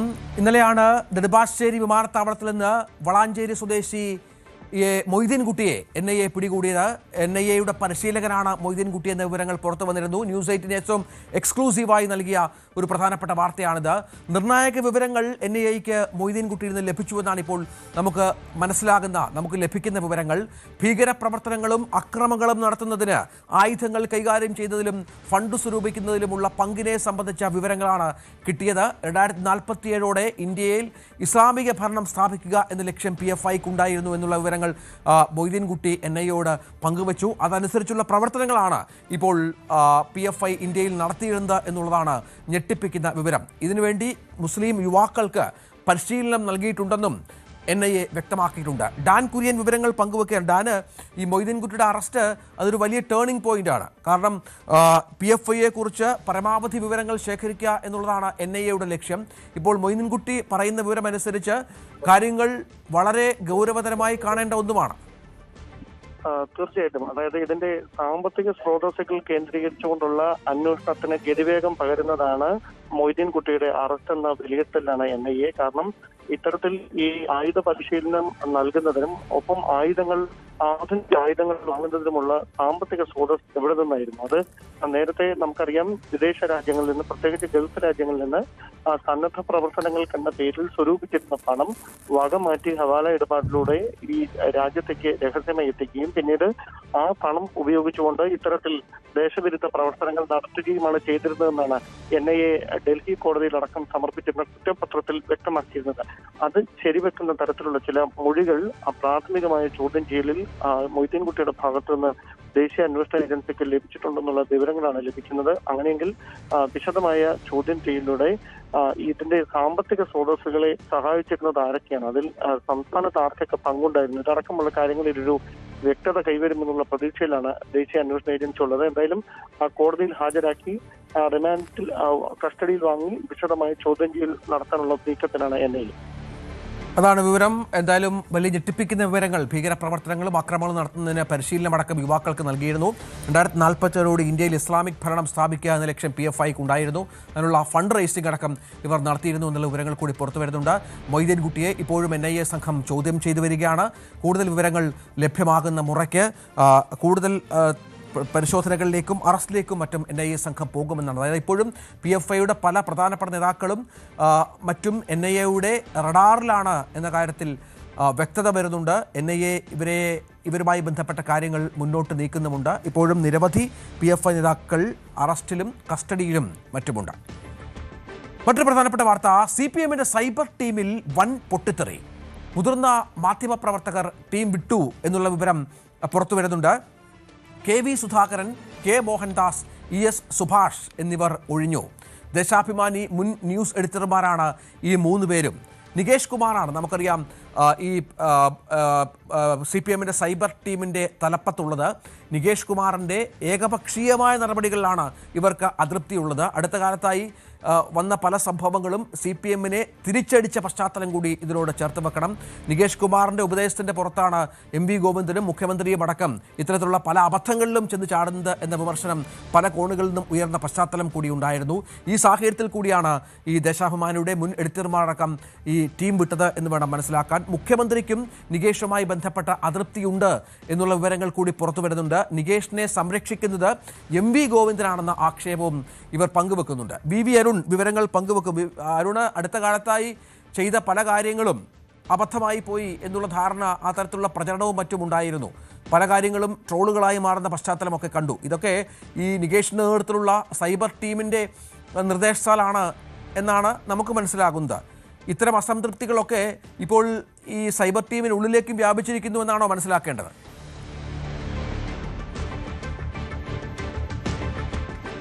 രഞ്ജിത്ത്, മാധ്യമപ്രവർത്തനം അവസാനിപ്പിച്ചാണ് MV നികേഷ് കുമാർ CPMലേക്ക് വന്നത്. CPMന്റെ സൈബർ ചുമതല അദ്ദേഹത്തെ ഏൽപ്പിക്കുകയായിരുന്നു. പാലക്കാട്, നിലമ്പൂർ ഉപതെരഞ്ഞെടുപ്പുകളിലൊക്കെ നികേഷ് കുമാറാണ് CPM സൈബർ പ്രചരണത്തിന് നേതൃത്വം നൽകി. ഇതിനിടെ അദ്ദേഹത്തെ CPM കണ്ണൂർ ജില്ലാ കമ്മിറ്റി അംഗമാക്കുകയും ചെയ്തു. ഇപ്പോൾ അദ്ദേഹം തിരുവനന്തപുരത്ത് AKG പഠന ഗവേഷണ കേന്ദ്രം കേന്ദ്രീകരിച്ചാണ് പ്രവർത്തിക്കുന്നത്. അവിടെയാണ് അദ്ദേഹത്തിൻ്റെ നേതൃത്വം വലിയൊരു സംഘം സൈബർ ഇടപെടലിന്, അതായത് CPMന്റെ നവമാധ്യമ ഇടപെടലിന് നേതൃത്വം നൽകുന്നത്. CPM-ന്റെ സർക്കാരിൻ്റെ പല പ്രചരണവും നികേഷ് കുമാറിൻ്റെ നേതൃത്വത്തിലാണ്. പക്ഷേ അതെല്ലാം അമ്പേ പാളുന്നു എന്ന വിമർശനം നേരത്തെ തന്നെയുണ്ട്. നികേഷ് കുമാറിനെ കൊണ്ടുവന്നത് പലപ്പോഴും തിരിച്ചടിയായി. പാലക്കാട് ഉപതെരഞ്ഞെടുപ്പിലടക്കം പല തന്ത്രങ്ങളും തിരിച്ചടിക്കുകയായിരുന്നു എന്ന വിമർശനം നേരത്തെ CPM-ന്റെ സംസ്ഥാന നേതൃയോഗങ്ങളിലടക്കം ഉയർന്നു വന്നതാണ്. ഇപ്പോൾ തെരഞ്ഞെടുപ്പിന് ദിവസങ്ങൾ മാത്രം ബാക്കി നിൽക്കുമ്പോഴും നികേഷ് കുമാറിൻ്റെ ഇടപെടലുകൾ വലിയ തിരിച്ചടി ഉണ്ടാക്കുന്ന വിമർശനമാണ് CPM-ൽ ഉയരുന്നത്. CPM മുഖപത്രമായ ദേശാഭിമാനിയുടെ പ്രധാന ചുമതലയുണ്ടായിരുന്ന 3 പേരാണ്. അവർ റിട്ടയർമെൻറ്റിന് ശേഷം AKG സെൻറ്ററിലേക്ക് എത്തുന്നത്. അവിടെ നികേഷിൻ്റെ കീഴിൽ അവർ പ്രവർത്തിക്കുകയായിരുന്നു. അതിൽ തന്നെ KB സുധാകരൻ, VS അച്യുതാനന്ദൻ മുഖ്യമന്ത്രിയായിരിക്കെ, VS അച്യുതാനന്ദൻ ഭരണപരിഷ്കാര കമ്മീഷൻ ചെയർമാനായിരിക്കെ അദ്ദേഹത്തിൻ്റെ പ്രസ് സെക്രട്ടറി ആയിരുന്നു. VS-നൊപ്പം ദീർഘകാലം പ്രവർത്തിച്ച ദേശാഭിമാനിയുടെ മുൻ ന്യൂസ് എഡിറ്റർ കൂടിയാണ് KB സുധാകരൻ. അദ്ദേഹം അതിനൊപ്പം തന്നെ ES സുഭാഷ് ദേശാഭിമാനിയുടെ തൃശ്ശൂർ യൂണിറ്റ് ചീഫും അതുപോലെ തന്നെ ന്യൂസ് എഡിറ്ററും ആയിരുന്നു. K Mohandas Thiruvananthapuram bureau chief ആയിരുന്ന K മോഹൻദാസ്, ഈ 3 പേരും ആണ് നികേഷിനൊപ്പം ഈ സൈബർ മാധ്യമ രംഗത്തെ ഇടപെടലുകൾക്ക് മുന്നണിയിൽ കഴിഞ്ഞ കുറച്ച് മാസങ്ങളായി ഉണ്ടായിരുന്നു. പക്ഷേ 3 പേരും ഇപ്പോൾ അവിടെ നിന്ന് രാജിവെച്ച് ഒഴിഞ്ഞിരിക്കുന്നു. 3 പേർക്കും നികേഷുമായി ചേർന്ന് പോകാൻ കഴിയില്ല.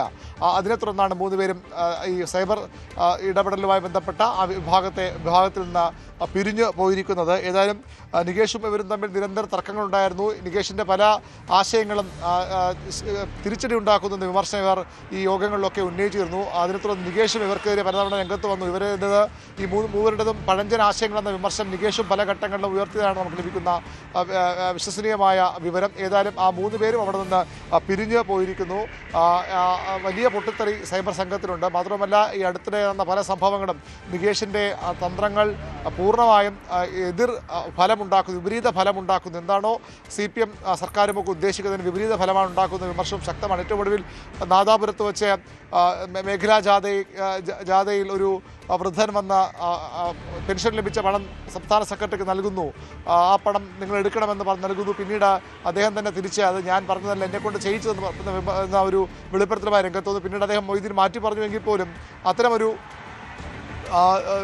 നാണക്കേടുള്ള അവസ്ഥ CPM-ന് ആ വിഷയത്തിലുണ്ടാക്കിയത്. അതുൾപ്പെടെ പല കാര്യങ്ങളിലും MV നികേഷ് കുമാറിൻ്റെ ഇടപെടലുകൾ, MV നികേഷ് കുമാറിൻ്റെ സൈബർ തന്ത്രങ്ങൾ ഫലം കാണുന്ന വിമർശനമാണുള്ളത്. മുഖ്യമന്ത്രിക്കും നികേഷ് കുമാറിൻ്റെ പ്രവർത്തനത്തിൽ വലിയ അതിർത്തിയുണ്ടെന്ന് വേണം മനസ്സിലാക്കാൻ.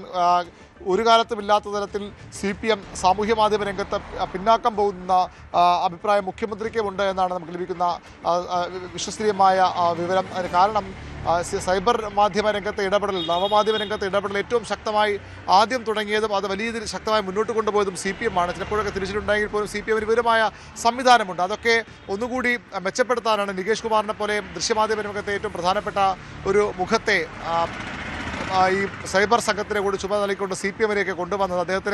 അദ്ദേഹത്തെ അഴീക്കോട് സീറ്റ് നൽകിയിരുന്നു. ഇപ്പോൾ വീണ്ടും അദ്ദേഹത്തെ ചില കണ്ണൂരിലെ ചില മണ്ഡലങ്ങളിൽ പരിഗണിക്കുന്ന വാർത്തകളൊക്കെ വരുന്നുണ്ട്. പക്ഷേ എല്ലാം സംരക്ഷിക്കുന്ന MV ഗോവിന്ദനാണ്. നികേഷിനെ ഇങ്ങനെ പ്രധാന ചുമതലയിൽ കൊണ്ടുവന്നത് തന്നെ CPM സംസ്ഥാന സെക്രട്ടറിയാണ്. അത് തന്നെ വേണ്ടിയിരുന്നില്ല എന്ന അഭിപ്രായം ആ ഘട്ടത്തിൽ തന്നെ ഉയർന്നു വന്നതാണ്. ഇപ്പോൾ ഏതായാലും MV നികേഷ് കുമാർ CPM-ന് കൂടുതൽ തലവേദനയാകുന്നു എന്ന വിമർശനമാണ് പാർട്ടി കേന്ദ്രങ്ങളിൽ തന്നെ ഉയർന്നു വരുന്നത്. നികേഷിൻ്റെ പല ഇടപെടലുകളും പാർട്ടിക്ക് തിരിച്ചടി ഉണ്ടാക്കുന്ന വിമർശനമാണ്. അതിൽ പ്രതിഷേധിച്ചുകൊണ്ടാണ്, അല്ലെങ്കിൽ നികേഷുമായുള്ള അഭിപ്രായ ഭിന്നതയെ തുടർന്ന് 3 പ്രധാനപ്പെട്ട ആളുകൾ ദേശാഭിമാനിയുടെ ദീർഘകാലം പതിറ്റാണ്ടുകൾ മാധ്യമ പ്രവർത്തനരംഗത്ത് പരിചയമുള്ളവരാണ് ഈ 3 പേരും. മോഹൻദാസും അതുപോലെ തന്നെ സുഭാഷും KB സുധാകരനുമൊക്കെ ആ രീതിയിൽ വലിയ പരിചയസമ്പത്തുള്ളവരാണ്. അവരാണ് ഇപ്പോൾ ഈ സൈബർ ജീവിയിൽ നിന്ന് പിരിഞ്ഞു പോയിരിക്കുന്നത്. നികേഷുമായുള്ള കടുത്ത അഭിപ്രായ ഭിന്നതയെ തുടർന്നാണ് ഈ തീരുമാനം അവർ എടുത്തതെന്നാണ് നമുക്ക് ലഭിക്കുന്ന വിശ്വസനീയമായ വിവരം. അതാണ് സാഹചര്യം. ഏതായാലും നികേഷ് കുമാറിനെതിരെ സൈബർ ടീമിനുള്ളിൽ തന്നെ വലിയ തോതിലുള്ള അസംതൃപ്തി ഉണ്ടാകുന്ന പശ്ചാത്തലമുണ്ട്. വളരെ പ്രധാനപ്പെട്ട 3 മാധ്യമപ്രവർത്തകർ ടീം വിട്ടു. KB Sudhakaran, K Mohandas, ES Subhash എന്നിവർ ഒഴിഞ്ഞു. ദേശാഭിമാനിയുടെ മുൻ ന്യൂസ് എഡിറ്റർമാരും പ്രമുഖ CPM അനുഭാവികളുമാണ് ഇവർ എന്നതുകൂടി ഇതിനോട് ചേർത്ത് വെക്കണം. മറ്റു വാർത്തയിലേക്ക്. എഴുത്തുകാരൻ VS അനിൽകുമാറിന്റെ വീടിന് മുന്നിൽ റീത്ത്. കണ്ണൂർ കണ്ണപുരം എടക്കേപ്പുറത്തെ വീട്ടിന് മുന്നിലാണ് റീത്ത് പ്രത്യക്ഷപ്പെട്ടത്. CPIM പുറത്താക്കിയ V കുഞ്ഞികൃഷ്ണന്റെ നേതൃത്വത്തെ അണികൾ തിരുത്തണം എന്ന പുസ്തകം പ്രകാശന ചടങ്ങിൽ പുസ്തകം ഏറ്റുവാങ്ങിയത് അനിലായിരുന്നു. സംഭവത്തിൽ കണ്ണപുരം പോലീസിൽ പരാതി നൽകി എന്നുള്ളതാണ് ഏറ്റവും പ്രധാനപ്പെട്ട. അനിൽകുമാർ ടെലിഫോൺ ലൈനിലുണ്ട്. ശ്രീ അനിൽകുമാർ, ഇത് എന്താണ് താങ്കൾക്ക് മനസ്സിലാകുന്നത്? ഇത് ആരുടെ ചെയ്തിയാണ്? ചെയ്തിയാണ് എന്ന് എനിക്ക് ഒന്നും അറിയില്ല. കാരണം ഊഹിക്കാനേ പറ്റുള്ളൂ. ഊഹിക്കുന്നത് ശരിയല്ല എന്ന് ഞാൻ കരുതുന്നു. അത് ശരിയല്ല. അപ്പൊ അതുകൊണ്ട് ഊഹിക്കാനൊന്നും ഞാനില്ല. പക്ഷെ വീട്ടിന്റെ മുമ്പിൽ ഒരു റീത്ത് കണ്ടു രാവിലെ. ഒരു ഒരു 5:30 മണിക്ക് മകൻ ഫുട്ബോൾ കോച്ചിങ് ക്യാമ്പിന് പോകുമ്പോൾ അവനാണ് ഗേറ്റ് തുറക്കുക, വീട്ട് തുറക്കുക. അപ്പൊ ഗേറ്റ് തുറക്കാൻ പോകുമ്പോൾ അവിടെ ഒരു സംഗതി കണ്ടു. അവൻ എന്നെ വിളിച്ചു പറഞ്ഞു, പിന്നെ ഇങ്ങനെ ഒരു മാല കണ്ടു എന്ന് പറഞ്ഞു. മാല നോക്കിയപ്പോൾ മാലയല്ല, റീത്താണെന്ന് മനസ്സിലായി. ഇതാണ് സംഭവം. അതിന്റെ പിന്നിൽ ആരാണ് എന്ന് നമുക്കിപ്പോ ഇനി പോലീസാണ് അന്വേഷിച്ച് കണ്ടുപിടിക്കേണ്ടത്. എങ്കിലും പോലീസിൽ പരാതി കൊടുത്തിട്ടുണ്ട്. പരാതി കൊടുത്തിട്ടുണ്ട്. എങ്കിലും ശ്രീ കുഞ്ഞികൃഷ്ണന്റെ പുസ്തകം ഏറ്റുവാങ്ങിയതൊക്കെ താങ്കളാണ്. സ്വാഭാവികമായും അവിടുത്തെ CPM-കാർക്കൊന്നും താങ്കൾ അഭിമതനല്ല. അങ്ങനെ ഒരു പ്രശ്നമുണ്ട്. അഭിമതനല്ല എന്ന ആശയപരമായി അഭിമതനല്ലെങ്കിലും മറ്റു രീതിയിൽ അവർ അത്തരം നീരസങ്ങളൊന്നും പ്രകടിപ്പിക്കാറില്ല. അപ്പൊ അതുകൊണ്ട് ഞങ്ങൾ ഏതാണ്ട് ഒരു സൗഹൃദത്തിലൊക്കെയാണ് കഴിഞ്ഞു പോയിരുന്നത്. അതുകൊണ്ട് അതുകൊണ്ടാണ് ഇത് പിന്നെ ആരെയും ഞാൻ സംശയിക്കുന്നില്ല എന്ന് പറയുന്നത്. അത് വേറൊന്നും കൊണ്ടല്ല, പേടി കൊണ്ടോ മറ്റോ ഒന്നുമല്ല. പേടി എന്ന് പറഞ്ഞൊരു സംഗതി ഒന്നും ഇല്ല, ഒരു തരത്തിലും പേടിക്കുന്നില്ല. ഞാൻ വളരെ വ്യക്തമായി പറഞ്ഞിട്ടുണ്ട് എല്ലാവരോടും. ഭയം എന്ന് പറയുന്ന സംഗതിയേ ഇല്ല. ഞാൻ ഇത്ര ആളൊക്കെ ജീവിച്ചില്ലേ, അപ്പൊ അതുകൊണ്ട് അതില്ല. പക്ഷെ നമ്മൾ ആരെങ്കിലും പ്രതിസ്ഥാനത്ത് നിർത്തുമ്പോൾ അതിന് വേണ്ട തെളിവുകൾ നമ്മുടെ കയ്യിലുണ്ടാവണം. അതൊന്നുമില്ല, രാത്രി നടന്ന സംഭവമാണ്. തീർച്ചയായും അത് വളരെ കൃത്യമാണ്. പക്ഷേ കുഞ്ഞികൃഷ്ണനൊപ്പം നിന്ന പല ആളുകളുടെയും വീടിന് മുമ്പിൽ പടക്കമെറിയുകയും ഒക്കെ ചെയ്ത സംഭവങ്ങളൊക്കെ ഉണ്ടായിട്ടുണ്ട്. ഇത് ഇത്തരം ചെയ്തികളെ നമുക്ക് അങ്ങനെ വേണമെങ്കിൽ സംശയിക്കാം. ബൈക്ക് കത്തിച്ചിട്ടുണ്ട്. ഇത് പണ്ട് മുതൽക്കേ ചെയ്തു വരുന്നൊരു കാര്യമാണ്. അത് ഈ റീത്ത് വെക്കലൊക്കെ ഔട്ട്ഡേറ്റഡ് ആയി. ഇതൊരു കാലഹരണപ്പെട്ടൊരു പേടിപ്പിക്കലാണ്. കാരണം ഞാൻ ധർമ്മടത്തു നിന്ന് വരുന്ന ആളാണ്. ധർമ്മടമാണ് എന്റെ സ്വദേശം, അല്ലെങ്കിൽ എന്റെ പ്രധാനപ്പെട്ട സ്ഥലം, ജീവിച്ചിരുന്നത്. തലശ്ശേരിയിലെ പഴയ കലാപകാലത്ത് RSS മതസംഘടന കാലത്ത് ഞാൻ അവിടെ ജീവിച്ച മനുഷ്യനാണ്. അന്നൊക്കെ ഇങ്ങനെ റീത്ത് വെക്കലും പരിപാടികളൊക്കെ ഉണ്ട്. പക്ഷെ ഇക്കാലത്തെ ഈ സൈബർ അല്ലെങ്കിൽ ഈ കാലത്ത് ഇതൊക്കെ വളരെ കാലഹരണപ്പെട്ട സംഗതികളാണ്. ഇതുകൊണ്ടൊന്നും ആരും പേടിക്കാൻ പോകുന്നില്ല. ശരി, നന്ദി സർ, നന്ദി താങ്കളുടെ പ്രതികരണത്തിന്. ശ്രീ അനിൽകുമാറാണ് ഇതുമായി ബന്ധപ്പെട്ട് പ്രതികരിച്ചു. അദ്ദേഹം ആരാണെന്ന് പറയാൻ വ്യക്തമായി പറയുന്നില്ലെങ്കിൽ പോലും പേടിയില്ല എന്നും പറഞ്ഞു വെക്കുകയാണ്. സമീപകാലത്ത് നടന്ന സംഭവ വികാസങ്ങളുമായി ഇതിനെ ബന്ധപ്പെടുത്തുന്നതിലും തെറ്റില്ല എന്നും അദ്ദേഹം പറഞ്ഞു വെക്കുന്നുണ്ട്. നമുക്ക് വളരെ പെട്ടെന്ന് തിരിച്ചു വരാം ഇടവേളയ്ക്ക് ശേഷം.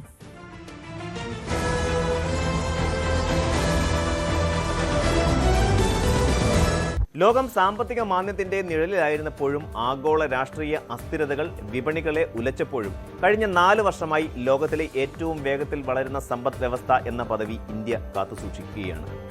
ലോകത്തിന്റെ സാമ്പത്തിക എഞ്ചിനായി ഇന്ത്യ മാറിക്കൊണ്ടിരിക്കുന്ന കാഴ്ചയാണ് 2005-ലും നാം കണ്ടത്. ആഗോളതലത്തിൽ പല വികസിത രാജ്യങ്ങളും സാമ്പത്തിക മാന്ദ്യത്തെയും ഭൗമ രാഷ്ട്രീയ തർക്കങ്ങളെയും ഭയപ്പെടുമ്പോൾ ഇന്ത്യ തുടർച്ചയായ 4-ാം വർഷവും ലോകത്തിലെ ഏറ്റവും വേഗത്തിൽ വളരുന്ന പ്രധാന സമ്പദ് വ്യവസ്ഥ എന്ന പദവി നിലനിർത്തുകയാണ്. കേന്ദ്ര ധനമന്ത്രാലയത്തിന്റെ കണക്കുകൾ പ്രകാരം നടപ്പ് സാമ്പത്തിക വർഷത്തിൽ ഇന്ത്യയുടെ യഥാർത്ഥ GDP വളർച്ച 7.4% ഉയരുമെന്നാണ് പ്രതീക്ഷിക്കുന്നത്. അന്താരാഷ്ട്ര നാണയനിധി പോലും ഇന്ത്യയുടെ വളർച്ചാ സാധ്യതകളെ മുൻനിർത്തി തങ്ങളുടെ പ്രവചനങ്ങൾ തിരുത്തി കഴിഞ്ഞു. 2026ഓടെ ജപ്പാനെ മറികടന്ന് ലോകത്തിലെ 4ാമത്തെ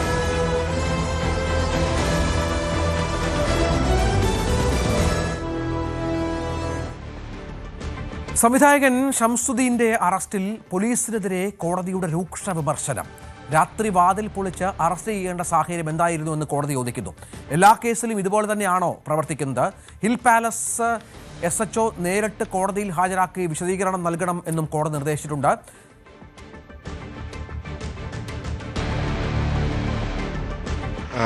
FIR ഇടുന്നത് നമ്മളത് അറിയുന്നത് മാധ്യമങ്ങളിലൂടെയാണ്. നമുക്ക് സ്റ്റേഷനിൽ നിന്ന് അവരെ വിളിക്കുകയൊന്നും ചെയ്തിട്ടുണ്ടായിരുന്നില്ല. ഈ കഴിഞ്ഞ 15-ാം തീയതി വൈകുന്നേരമാണ് എന്നെ സ്റ്റേഷനിൽ നിന്ന് ആദ്യമായിട്ട് വിളിക്കുന്നത്. SI ആണ് വിളിച്ചത്. വിളിക്കുന്ന സമയത്ത് ഞാൻ പറഞ്ഞു ഞാനൊരു ലൊക്കേഷനിലേക്ക് ഷൂട്ടിന് പോവുകയാണ്. 16-ാം തീയതി എനിക്ക് ഷൂട്ടായിരുന്നു. അപ്പോൾ ഷൂട്ട് കഴിഞ്ഞ് തിരിച്ചെത്തി ഞാൻ സാറിനെ വിളിച്ചിട്ട് അങ്ങോട്ട് വരാമെന്നാണ് പറഞ്ഞിരുന്നത്. 18-ാം തീയതി എനിക്ക് ജാമ്യാപേക്ഷ പരിഗണനയിൽ നിൽക്കുവാണ്. നമ്മൾ 6 പേരും പ്രതികളെന്ന് ആരോപിക്കപ്പെട്ട 6 പേരും മുൻകൂർ ജാമ്യത്തിന് കൊടുത്തിട്ടുണ്ടായിരുന്നു. അതുവരെ നമുക്ക് പോലീസിൽ നിന്നോ മറ്റൊരു ഇൻഫർമേഷൻ കിട്ടിയിട്ടുണ്ടായിരുന്നില്ല. നമ്മൾ നമ്മുടെ ഭാഗം നിയമപരമായിട്ട് സേഫ് ആക്കുക എന്നുള്ള രീതിയിൽ മുന്നോട്ട് പോവുകയാണ്. ജാമ്യം പരിഗണിക്കുന്നതിന് തൊട്ട് മുമ്പ് നിർബന്ധപൂർവ്വം എന്നെ അറസ്റ്റ് രേഖപ്പെടുത്തുന്നത്, അതും എൻ്റെ ഫ്ലാറ്റിൽ കുത്തിപ്പൊളിച്ചകത്ത് കയറിയിട്ടാണ് എന്നെ അറസ്റ്റ് ചെയ്തിരുന്നൊരു സാഹചര്യം ഉണ്ടായിരുന്നത്. ഇതിപ്പം ഓൾറെഡി പരാതി വ്യാജമാണ്. സിനിമ ഇറങ്ങിയിട്ടൊരു വർഷമായി. നമ്മുടെ സിനിമയിലുടനീളം പ്രൊഡ്യൂസറായിട്ട് നമുക്ക് തർക്കങ്ങളുണ്ടായിരുന്നു. എൻ്റെ കരിയർ ഇല്ലാതാക്കും, എന്നെ ഇനി സിനിമ ചെയ്യാൻ സമ്മതിക്കില്ല എന്നുള്ളത് പലവട്ടം ഇവർ നമ്മളോട് പറഞ്ഞിട്ടുള്ളതാണ്. എല്ലാ ടെക്നീഷ്യൻസിനോടും ഇതേ വാശി ഇവർ മുൻപ് വെച്ച് പെരുമാറിയിട്ടുള്ളതാണ്. അപ്പം അതിൻ്റെയൊക്കെ ഒരു പ്രതികാരമാണ് ഇതെന്നാണ് മനസ്സിലാക്കാൻ സാധിച്ചിട്ടുള്ളത്. പിന്നെ ഈ പറഞ്ഞ പോലെ പോലീസ് ഇങ്ങനെ ഒരു കടുത്ത നടപടിയിലേക്ക് പോകാൻ ഒരു ഉയർന്ന രാഷ്ട്രീയ സമ്മർദ്ദം പരാതിക്കാരിയുടെ ഭാഗത്തു നിന്ന് ഉണ്ടായിട്ടുണ്ടെന്നാണ് എനിക്ക് മനസ്സിലാവുന്നത്. ഞാനൊരു സാധാരണക്കാരായിട്ടുള്ള പൗരനാണ്. പോലീസ് വിളിക്കുമ്പോൾ കേസുമായി സഹകരിക്കാമെന്ന് ഞാൻ പറഞ്ഞിട്ടുള്ളതാണ്. പിറ്റേ ദിവസം എനിക്ക് വേണമെങ്കിൽ അവിടെ പോകാവുന്നതുമാണ്. അത്രേ ഉള്ള കാര്യം. ഞാൻ ചെയ്തിരിക്കുന്നത് ഇങ്ങനെ രീതിയിൽ അറസ്റ്റ് ചെയ്യാൻ മാത്രമുള്ള ഒരു ക്രിമിനൽ ഒഫൻസ് ഒന്നും ഞാൻ ചെയ്തിട്ടില്ല. സാമ്പത്തികമായിട്ടുള്ളൊരു തർക്കം, പ്രൊഡ്യൂസറുമായിട്ടുള്ള ഒരു സിവിൽ കേസായിട്ട് രജിസ്റ്റർ ചെയ്യപ്പെടേണ്ട ഒരു തർക്കത്തിൻ്റെ പേരിലുള്ള കേസ് ഇത്ര രൂക്ഷമായി, ഇവരുടെ പ്രധാന ഉദ്ദേശം എന്നെ നാണം കെടുത്തുക, എൻ്റെ സിനിമകൾ ഇല്ലാതാക്കുക എന്നുള്ളതൊക്കെ ആയിരുന്നു. അതിനുള്ള ശ്രമങ്ങളുടെ ഭാഗമാണ്. ഞാൻ മനസ്സിലാക്കിയത്, ഞാൻ അറസ്റ്റ് ചെയ്യാൻ പോലീസ് നിൽക്കുന്ന സമയത്ത് സ്വാഭാവികമായിട്ടും ഞാൻ എൻ്റെ സുഹൃത്തുക്കൾ വഴി അറസ്റ്റ് ഒഴിവാക്കാനുള്ള ശ്രമങ്ങൾ നടത്തുമ്പോൾ ഞാൻ മനസ്സിലാക്കുന്നത് ഇത് നമ്മുടെ ഒന്നും കയ്യിൽ നിൽക്കില്ല, നമ്മളെ കൊണ്ടൊന്നും കൂട്ടിയാൽ കൂടില്ല. ഇത് കുറച്ച് വലിയ കളികൾ ഇതിൻ്റെ പിന്നിലുണ്ട്. CM-ൻ്റെ ഓഫീസിൽ നിന്നടക്കം ഈ പറഞ്ഞ പോലെ ആൻസരികയുടെ രാഷ്ട്രീയ സ്വാധീനം ഇതിൽ ഉപയോഗപ്പെടുത്തിയിട്ടുണ്ട് എന്നുള്ളതാണ് ഞാൻ അറിയാൻ സാധിച്ചത്. അതങ്ങനെ തന്നെയാണെന്നാണ് എനിക്ക് സ്റ്റേഷനിൽ നിന്ന് മനസ്സിലായി. കാരണം അറസ്റ്റ് രേഖപ്പെടുത്തിയതിന് ശേഷം പോലീസിന് എന്നോടുള്ള സമീപനം വളരെ നല്ല രീതിയിലായിരുന്നു. കാരണം ഞാൻ പൂർണ്ണമായിട്ടും സഹകരിച്ചു, കൃത്യമായി എൻ്റെ കാര്യങ്ങൾ ബോധ്യപ്പെടുത്തുകയും പോലീസിനും അത് എൻ്റെ നിരവധിത്വം വ്യക്തമായിട്ട് മനസ്സിലാക്കിയിട്ടുണ്ട്. കോടതിക്ക് അത് ബോധ്യപ്പെട്ടത് കൊണ്ട് തന്നെയാണ് കോടതി ഈ പറഞ്ഞ പോലെ എന്തിനായിരുന്നു ഇത്ര ധൃതി പിടിച്ച് ഇങ്ങനെ ഒരു അറസ്റ്റ് എന്ന് പോലീസിനെ ചോദിച്ചിട്ടുള്ളത്. നവമി ദിനേശ് വിവരങ്ങളുമായി ചേരുകയാണ്. നവമി, ഒരു സംവിധായകനാണ്, സാധാരണ പൗരനാണ്. ഇയാളെ ഇങ്ങനെ വാതിലൊക്കെ ചവിട്ടിപ്പൊളിച്ച് അകത്ത് കയറി അറസ്റ്റ് ചെയ്യേണ്ട പശ്ചാത്തലം എന്താണ് എന്നാണ് ചോദിക്കുന്നത്. മുഖ്യമന്ത്രിയുടെ ഓഫീസിനെതിരെ പോലും ആരോപണം ഉന്നയിച്ചിട്ടുണ്ട് സംവിധായകൻ.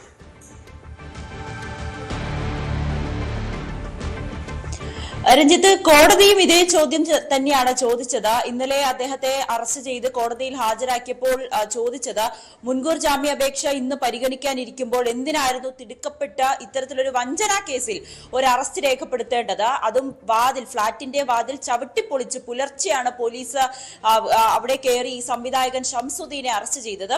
ഇതിനെതിരെ കോടതി രൂക്ഷമായി വിമർശിച്ചിട്ടുണ്ട്. അന്വേഷണ ഉദ്യോഗസ്ഥൻ നേരിട്ട് ഹാജരായി വിശദീകരിക്കണം എന്നാണ് ഹൈക്കോടതി പറയുന്നത്. ഇന്നിപ്പോൾ അഭിലാഷം സിനിമയുടെ സംവിധായകന്റെ പ്രതികരണമാണ് നമ്മളിപ്പോൾ കേട്ടത്.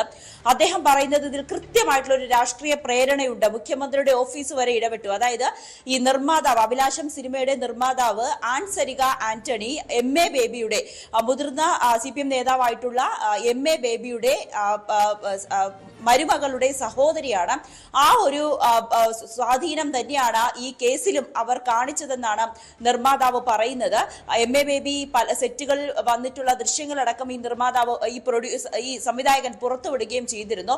അദ്ദേഹം ഈ നിർമ്മാതാവ് ചിത്രത്തിലുടനീളം ഷൂട്ടിംഗ് സമയത്തൊക്കെ വലിയ രീതിയിൽ ഞങ്ങളെ ബുദ്ധിമുട്ടിച്ചിട്ടുണ്ടായിരുന്നു. പൈസ ഇപ്പോഴും ലക്ഷങ്ങളാണ് ഈ സിനിമ ഷൂട്ട് ചെയ്തതുമായി ബന്ധപ്പെട്ട മറ്റ് അണിയറ പ്രവർത്തകർക്കും സംവിധായകനും അഭിനേതാക്കൾക്കും ഒക്കെ നൽകാനുള്ളത്.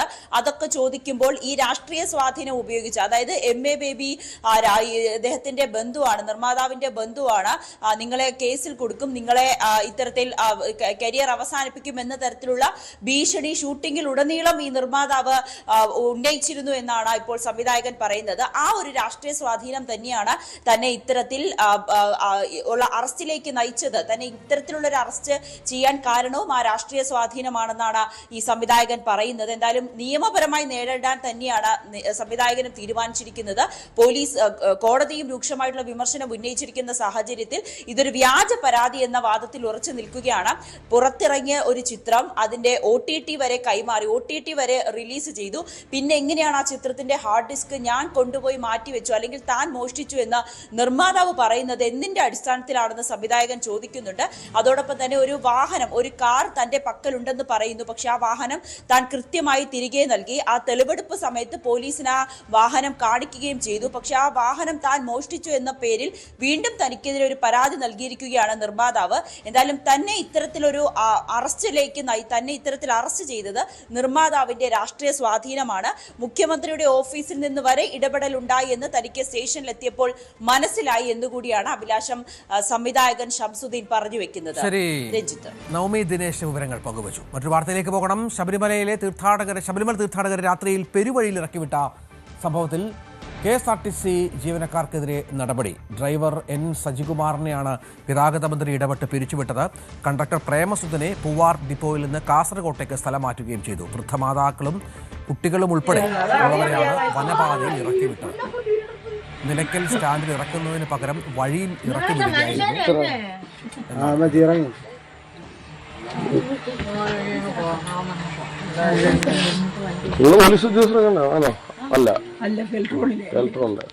ദൃശ്യങ്ങളടക്കം പുറത്തു വന്നതിനെ തുടർന്നാണ് ഗതാഗത മന്ത്രി കെ ബി ഗണേഷ് കുമാർ ഇടപെടുകയും ഇവർക്കെതിരെ ജീവനക്കാർക്കെതിരെ നടപടികൾ സ്വീകരിക്കുകയും ചെയ്തു. ഏതായാലും 9 മണി വാർത്ത പൂർണ്ണമാവുകയാണ്. ഇനി ന്യൂസ് ട്രെൻഡ്സ് കാണാം. KP അഭിലാഷ്.